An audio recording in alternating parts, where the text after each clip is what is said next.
Iran പരമോന്നത നേതാവ് ആയത്തുള്ള Ali ഖാംനെയി American president Donald ട്രംപിനെ വെല്ലുവിളിച്ചുകൊണ്ടൊരു കാര്യം പറഞ്ഞു. നിങ്ങളുമായി ഒരു ചർച്ചയ്ക്കുമില്ല എന്ന്. പറഞ്ഞത് അക്ഷരാർത്ഥത്തിൽ അമേരിക്കയെയും ഇസ്രയേലിനെയും ഞെട്ടിച്ചെന്ന് മാത്രമല്ല, വിഷയത്തിൽ ഇസ്രയേൽ ഉൾപ്പെടെ അന്താളിപ്പിലുമാണ് ഇപ്പോഴും. ഇറാന്റെ ഈ ധൈര്യത്തിന് പിറകിൽ എന്താണ് എന്ന് ലോകം ചിന്തിച്ചു കൊണ്ടിരിക്കുകയാണ്. അങ്ങനെ ആ വിഷയം ചികഞ്ഞ് നമ്മൾ പരിശോധിക്കുമ്പോൾ ചില അണിയറ നീക്കങ്ങൾ വിലയിരുത്താതിരിക്കാൻ കഴിയില്ല. എന്തുകൊണ്ടാണ് ഇറാൻ ഇത്ര സ്ട്രോങ് ആയി അമേരിക്കയുടെ മുൻപിൽ, അഥവാ ചർച്ചയ്ക്ക് വരാം എന്നാണ് അമേരിക്ക പറഞ്ഞത്, ചർച്ചയാവാം അല്ലെങ്കിൽ നിങ്ങൾ ചർച്ചയ്ക്ക് വരണം എന്നൊക്കെയാണ് ട്രംപ് പറയാൻ ഉദ്ദേശിച്ചത്. അവിടെയാണ് നോ കോംപ്രമൈസ്, നിങ്ങളുമായിട്ടൊരു ചർച്ചയ്ക്കുമില്ല എന്ന് ഇറാൻ പറയുന്നതും ഞങ്ങളുടെ യുറേനിയം സമ്പുഷ്ടീകരണം, ആണവ സമ്പുഷ്ടീകരണ കാര്യം ഇതൊക്കെയായിട്ട് ഞങ്ങൾ മുന്നോട്ട് പോകും എന്ന് അവർ പറയുന്നത്. മുൻപ് ഇറാൻ ഇങ്ങനെയൊന്നുമായിരുന്നില്ല പറഞ്ഞിരുന്നത്. എന്താണ് അതിന് പിറകിൽ എന്നാണ്. ഇതിന് പിറകിൽ നമ്മൾ സിറിയയിലേക്കും റഷ്യയിലേക്കും അതോടൊപ്പം തന്നെ പശ്ചിമേഷ്യയുടെ ഒരു ജിയോ പൊളിറ്റിക്സും ഒക്കെ നമ്മൾ ഒന്ന് വിലയിരുത്തേണ്ടതുണ്ട്. നമ്മൾ സിറിയയിലേക്കാണ് നേരെ പോകുന്നത്. ഇവിടെ നമ്മൾ മനസ്സിലാക്കണം, ഇറാൻ്റെ വിശ്വസ്തനായിരുന്ന ഭരണാധികാരിയായിരുന്നു സിറിയയിലെ ബഷാറുൽ അസദ്.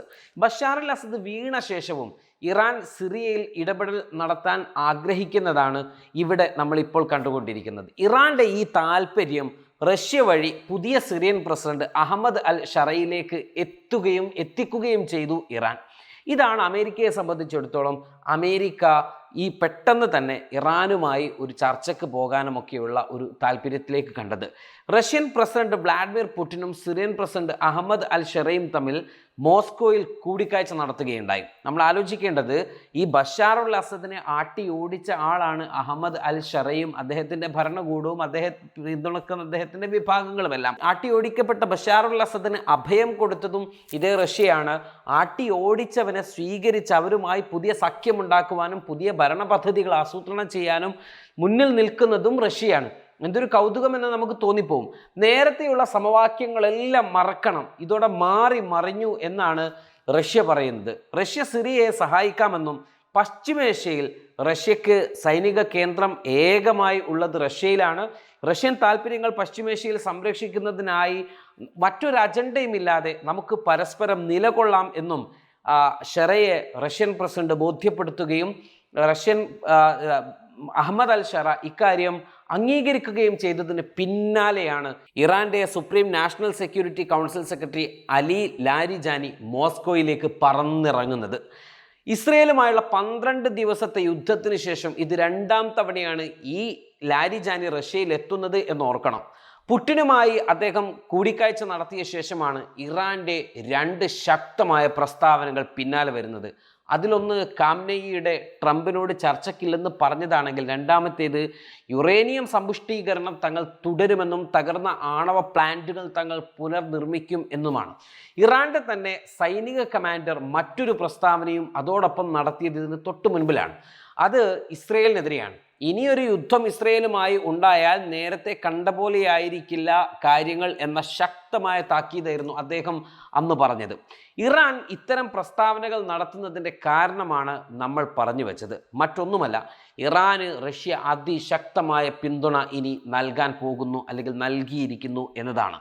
അഥവാ പശ്ചിമേഷ്യയിലെ റഷ്യയുടെ ഏറ്റവും മികച്ച പങ്കാളിയായി ഇറാനെ റഷ്യ ചേർത്ത് പിടിക്കുന്നു എന്ന്. റഷ്യയിൽ നിന്നും ഇറാൻ കൂടുതൽ ആയുധങ്ങൾ കൈപ്പറ്റുകയാണ്. യുദ്ധവിമാനങ്ങളും മിസൈൽ പ്രതിരോധ സംവിധാനങ്ങളും ഇറാൻ കൈപ്പറ്റുമ്പോൾ പകരം ഉപരോധങ്ങളിൽ നിൽക്കുന്ന 2 രാജ്യങ്ങൾക്കിടയിൽ ശക്തമായ വാണിജ്യ വ്യാപാര സഹകരണവും ഇരു രാജ്യങ്ങളും പ്രഖ്യാപിച്ചിട്ടുണ്ട്. നേരത്തെ തന്നെ ഇറാൻ യുദ്ധവിമാനങ്ങൾ നൽകുമെന്ന് റഷ്യ വ്യക്തമാക്കിയിരുന്നു. എന്നാൽ റഷ്യയിൽ യുദ്ധം നടക്കുന്നത് കൊണ്ടും റഷ്യ ഈ മേഖലയിൽ കൂടുതൽ ശ്രദ്ധ കേന്ദ്രീകരിക്കുന്നത് കൊണ്ടും ഇറാൻ ഓഫർ ചെയ്ത യുദ്ധവിമാനങ്ങൾ നൽകാൻ റഷ്യക്ക് കഴിഞ്ഞിരുന്നില്ല. എന്നാൽ അത് ഇനി വേഗത്തിലാക്കുവാനുള്ള പദ്ധതികൾ ഇറാന് ഉറപ്പ് നൽകിയിരിക്കുകയാണ് ഇപ്പോൾ റഷ്യ. ഇറാൻ ആയുധങ്ങൾ നൽകുമ്പോൾ റഷ്യക്ക് പകരം വേണ്ടത് ഇറാന്റെ ആയുധങ്ങളല്ല, പകരം ഇറാന്റെ പശ്ചിമേഷ്യയിലെ നിസ്സീമമായ പിന്തുണയും സഹകരണവുമാണ്. റഷ്യ ഇത് ആഗ്രഹിക്കുന്നതിന് പിറകിൽ വളരെ പ്രധാനപ്പെട്ട ഒരു കാര്യമുണ്ട്. അത് അമേരിക്കയുമായി ചേർന്ന് നിൽക്കുന്നതാണ്. ഇതിലേക്കാണ് നമ്മൾ സിറിയയെ വീണ്ടും കൊണ്ടുവരുന്നത്. സിറിയ അതൊരു ചെറിയ മണ്ണല്ല, ചെറിയ ഒരു സ്ഥലപ്പേരല്ല. ലോകത്തെ നിയന്ത്രിക്കുന്ന ചില ഇടപെടലുകൾ നടക്കാൻ പോകുന്നത് സിറിയയുമായി ബന്ധപ്പെട്ടുകൊണ്ടാണ്. വരാൻ പോകുന്ന കാലഘട്ടത്തിൽ സിറിയ അതിശക്തമായ രാഷ്ട്രീയ സാമൂഹ്യ മണ്ഡലത്തിലെ നിർണായക വഴിത്തിരിവാകുന്ന ഇടമാണ് എന്നർത്ഥം. എന്ന് വെച്ചാൽ ജിയോ പൊളിറ്റിക്സ് സിറിയയിൽ കേന്ദ്രീകരിച്ചുകൊണ്ടായിരിക്കും ഇനി മുന്നോട്ട് പോവുക. നമ്മുടെ മുമ്പിൽ ഗാസയും ഫലസ്തീനും ഒക്കെ വലിയ വിഷയമാണെന്ന് പറയുമ്പോൾ പോലും ഈ വിഷയങ്ങളുടെയൊക്കെ നിർണായകമാകുന്നൊരു ഇടമാകാൻ പോകുന്നത് സിറിയ ആയിരിക്കും. പശ്ചിമേഷ്യയിലെ ഏത് നീക്കത്തിലും ഇനി സിറിയയുടെ സാന്നിധ്യമോ സിറിയയുടെ നിലമോ മണ്ണോ ഒക്കെ ആയിരിക്കും നിർണായകമാവുക. അവിടെ സ്വാധീനം ഉറപ്പിക്കാൻ കഴിയുന്നവർക്ക് ലോകമേധാവിത്വം തിരിച്ചു പിടിക്കാനോ അല്ലെങ്കിൽ ലോകമേധാവിത്വം തുടർന്നു കൊണ്ടുപോകുവാനോ അല്ലെങ്കിൽ അട്ടിമറിക്കുവാനോ വിജയം കൈവരുന്ന തരത്തിലേക്കാണ് കാര്യങ്ങൾ നീക്കപ്പെടുന്നത്. അതിനായി റഷ്യക്ക് പശ്ചിമേഷ്യ വേണം, അതിന് ഇറാന്റെ സഹായം വേണം. ലാരിജാനിയുടെ പുടിനുമായുള്ള കൂടിക്കാഴ്ചയിൽ കാംനെയുടെ കത്തും ഇറാൻ കൈമാറുന്നുണ്ട്. ഇറാന്റെ ആണവ സമ്പുഷ്ടീകരണത്തിന് റഷ്യയുടെ സഹായം അഭ്യർത്ഥിക്കലും പരസ്പര വിശ്വാസം ഊട്ടിയുറപ്പിക്കലുമായിരുന്നു കാംനെയുടെ ആ കത്തിലുണ്ടായിരുന്നത്. ഇറാൻ ശക്തി ആർജിച്ചാൽ അഥവാ നഷ്ടപ്പെട്ട സിറിയ ഗാസ ഭൂമികളിലേക്ക് ഇറാൻ തിരികെ വന്നാൽ അത് ഇസ്രയേലിനും ചില ഇറാൻ വിരുദ്ധ രാജ്യങ്ങൾക്കും ഭീഷണിയാകുമെന്ന് അമേരിക്കക്ക് നന്നായി അറിയാം. ലോകത്തിലെ സകല രാജ്യങ്ങളിലും ഇടപെടലുകൾ നടത്തിയും പല രാജ്യങ്ങൾക്ക് മേൽ ഭീഷണി ഉയർത്തിയും ഉപരോധങ്ങൾ നടത്തിയുമൊക്കെ അമേരിക്ക പല ഇടപെടലുകൾ നടത്തിയിട്ടും അമേരിക്കയുടെ ഒരു ഭീഷണിക്കും വഴങ്ങാതെയുള്ള ഇറാന്റെ നിലപാട് അമേരിക്കക്കുണ്ടാക്കുന്ന അസ്വസ്ഥത ചെറുതാണെന്ന് മാത്രമല്ല, അമേരിക്ക ഇസ്രയേലിന് നൽകുന്ന ഒരു പിന്തുണയുണ്ട്, ഒരു വാഗ്ദാനമുണ്ട്, അല്ലെങ്കിൽ ഒരു ഉറപ്പുണ്ട്. അത് ഇസ്രയേലിൻ്റെ സുരക്ഷയാണ്. ആ സുരക്ഷ ഉറപ്പ് നൽകാൻ ഇപ്പോൾ അമേരിക്കക്ക് കഴിയാത്തൊരവസ്ഥയാണ്. മാത്രവുമല്ല, ചില അറബ് രാജ്യങ്ങൾ ഇറാൻ തങ്ങളുടെ മേഖലകളിലേക്ക് കടന്നു കൂടുന്നതിൽ കൂടുതൽ അസ്വസ്ഥരുമാണ്. ഇതിന് സിറിയ ഇനി ഏത് രീതിയിൽ കളമൊരുക്കും എന്നതിലാണ് അമേരിക്കയുടെ നിറഞ്ഞു നിൽക്കുന്ന ആശങ്ക.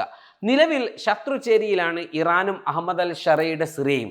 എന്നാൽ ഇരുവർക്കുമിടയിൽ മധ്യസ്ഥത വഹിക്കാൻ തങ്ങൾ ഒരുക്കമാണെന്ന് റഷ്യയും വ്യക്തമാക്കുന്നുണ്ട്. ഇതാണ് റഷ്യയുടെ അഹമ്മദ് അൽ ഷറയെ സ്വീകരിച്ചതിന് പിറകിലുള്ള കാരണവും അഹമ്മദ് അൽ ഷറയിൽ നിന്ന് എന്തെങ്കിലുമൊക്കെയുള്ള ഉറപ്പ് ഇറാനുമായി ബന്ധപ്പെട്ട് കിട്ടിയത് കൊണ്ട് തന്നെയാണ് ഇറാൻ വളരെ ശക്തമായ കോൺഫിഡൻസോട് കൂടിയിട്ടുള്ള പ്രസ്താവനകൾ നടത്തുന്നതും. റഷ്യയിൽ നിന്ന് അകന്നു നിൽക്കാൻ ഡമാസ്കസിന് അല്ലെങ്കിൽ സിറിയക്ക് പദ്ധതിയില്ല എന്ന് സിറിയൻ പ്രസിഡന്റും താല്പര്യം അറിയിച്ചു. സിറിയൻ ആഭ്യന്തര കാര്യങ്ങളിൽ ഇറാന്റെ അതിരുകടന്ന ഇടപെടൽ സിറിയ ഒരിക്കലും ആഗ്രഹിച്ചിരുന്നില്ല. ഇതിനിടെയുണ്ടായ സിറിയയിലെ നേതൃമാറ്റം ഇറാന്റെ അവസരങ്ങൾ കുറച്ചു കളയുകയും ചെയ്തു. റഷ്യൻ ഇടപെടൽ രണ്ടു രാജ്യങ്ങൾക്കുമിടയിൽ പഴയ ബന്ധം തിരികെ കൊണ്ടുവരും. പഴയ പോലെ സിറിയയിൽ ഇനി കാര്യങ്ങൾ നടക്കില്ല എന്ന് ഇറാൻ അറിയാം. എന്നാൽ ഇരുപക്ഷവും പരസ്പരം പോരടിക്കുകയോ ശത്രുതയില്ലാതെ പോവുക എന്നതൊക്കെ ആയിരിക്കും ഇറാൻ ആഗ്രഹിക്കുന്ന ഏക കാര്യം. അതുപോലും ഇറാന്റെ വിജയമായിട്ട് ഇറാൻ കണക്കാക്കും. ഇറാനെ സംബന്ധിച്ചിടത്തോളം കാര്യങ്ങൾ വളരെ വ്യക്തമാണ്. റഷ്യയുമായുള്ള പങ്കാളിത്തം സൗകര്യത്തിൻ്റെ കാര്യത്തിലല്ല, മറിച്ച് തന്ത്രങ്ങളുടെ കാര്യത്തിലാണ്. റഷ്യയില്ലാതെ പ്രാദേശിക സ്ഥിരത നിലനിർത്താനോ വർദ്ധിച്ചു വരുന്ന പാശ്ചാത്യ സമ്മർദ്ദത്തെ ചെറുക്കാനോ പാടുപെടുമെന്ന് ഇറാൻ വ്യക്തമായിട്ടറിയാം. ബ്രിക്സ്, ഷാങ്ഹായ് സഹകരണ സംഘടന, യൂറേഷ്യൻ സാമ്പത്തിക യൂണിയൻ തുടങ്ങിയ ചട്ടക്കൂടുകളിലെ അതിൻ്റെ പങ്കാളിത്തം ഒരു പ്രായോഗിക രാഷ്ട്രീയത്തെ ഉൽപ്പാദിപ്പിച്ചെടുക്കുന്നുണ്ട്. ഏറ്റുമുട്ടലല്ല, സംയോജനം, വൈവിധ്യവൽക്കരണം, പ്രതിരോധശേഷി എന്നിവ ലക്ഷ്യമിട്ടുള്ള ഒന്നാണ് റഷ്യയുമായുള്ള സഹകരണവും പശ്ചിമേഷ്യയിലേക്കുള്ള തങ്ങളുടെ നഷ്ടപ്പെട്ടു പോയ പ്രതാപം വീണ്ടെടുക്കലുമെല്ലാം ഇറാന് ഇന്ന് മുഖ്യമായിട്ടുള്ളത്. പ്രത്യയശാസ്ത്രപരമായ പരമാധിവാദത്തിൻ്റെ കാലമൊക്കെ കഴിഞ്ഞു. ഇറാന്റെ വിദേശ നയം ഇന്ന് വ്യക്തമായ ഒരു യുക്തിയാൽ നയിക്കപ്പെടുന്ന കാര്യമാണ്. ധിക്കാരമല്ല, തന്ത്രങ്ങളിലൂടെ അതിജീവിക്കുക, അതിനോട് പൊരുത്തപ്പെടുക, തങ്ങളുടെ സ്വാധീനം വർദ്ധിപ്പിച്ചുകൊണ്ടിരിക്കുക. ആ അർത്ഥത്തിൽ മോസ്കോയുമായുള്ള അതിൻ്റെ വളർന്നു വരുന്ന സഖ്യം ആവശ്യകതയുടെ സഖ്യത്തെക്കാൾ കൂടുതലാണ്. റഷ്യയും ഇറാനും അതിരു കടന്നവരായിട്ടല്ല, മറിച്ച് ഒരു പുതിയ യൂറേഷ്യൻ ക്രമത്തിൻ്റെ ഒരു താവളമാക്കി ഈ ഒരു മേഖലയെ മാറ്റുക എന്നതിനെക്കുറിച്ചുള്ള ഒരു കണക്ക് കൂട്ടലാണ് ഇറാൻ ഇപ്പോൾ മുന്നോട്ട് വെച്ചുകൊണ്ടിരിക്കുന്നത്. അതുകൊണ്ട് തന്നെ ഒരേ സമയം ഇറാനും ഒരേ സമയം റഷ്യയ്ക്കും അതേസമയം തന്നെ അമേരിക്കക്കും ഈ ഭൂമി വളരെ നിർണായകമാണ്. ഇറാന്റെ ധൈര്യത്തിന് പിറകിൽ റഷ്യ നൽകിയ ഉറപ്പാണ്. റഷ്യയുടെ നീക്കങ്ങൾക്ക് പിറകിൽ ഇറാന്റെ സഹകരണം ആവശ്യമാണ്. ഇരു രാജ്യങ്ങളുടെയും സാന്നിധ്യം ഉറപ്പുവരുത്തണമെങ്കിൽ സിറിയയുടെ സഹകരണവും സിറിയയുടെ ശത്രുതാ മനോഭാവവും ഇറാനോട് ഇല്ലാതെയാകണം. ഇറാന് സിറിയയിൽ എത്രത്തോളം സാന്നിധ്യം ചെലുത്താൻ കഴിയുമോ അതിനനുസരിച്ചിരിക്കും റഷ്യയുടെ ഭാവി എന്ന് കൃത്യമായി റഷ്യക്കറിയാം. ഇത് സിറിയയെ അറിയിച്ചു കഴിഞ്ഞു. സിറിയ അത് ആക്സെപ്റ്റ് ചെയ്ത് കഴിഞ്ഞു. ഇറാൻ ആ ആക്സെപ്റ്റിലും റഷ്യ നൽകുന്ന ഉറപ്പിലും കൂടുതൽ ആത്മവിശ്വാസം കൈവരിച്ചുകൊണ്ട് യുദ്ധമുഖത്തേക്ക് വരികയാണ്. എനിക്ക് പശ്ചിമേഷ്യയിൽ പലതും ചെയ്യാനുണ്ട് എന്ന് ഡൊണാൾഡ് ട്രംപ് മുമ്പ് പറഞ്ഞൊരു കാര്യം നമ്മളിവിടെ മറക്കാതെ പോകരുത്.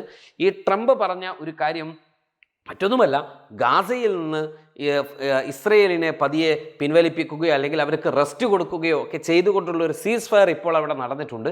ഇനി അടുത്തൊരു ഘട്ടം ഇതിൻ്റെ 2ാം ഘട്ട യുദ്ധമായിരിക്കും. 12 ദിവസങ്ങൾക്ക് ശേഷം ദിവസത്തെ യുദ്ധത്തിന് ശേഷമുള്ളൊരു 2ാമതൊരു യുദ്ധം ഉണ്ടാകാൻ സാധ്യത വളരെ കൂടുതലാണ്. അതൊരു പക്ഷേ ഈ പറയുന്നത് പോലെ അഫ്ഗാനിലായിരിക്കില്ല, സിറിയയിലായിരിക്കില്ല, യമനിലായിരിക്കില്ല, മറിച്ച് അത് ഇറാനിലായിരിക്കും എന്നതിൻ്റെ സൂചനകളാണ് ഇപ്പോൾ വന്നുകൊണ്ടിരിക്കുന്നത്. Waytonikah.com, the exclusive Muslim matrimonial site.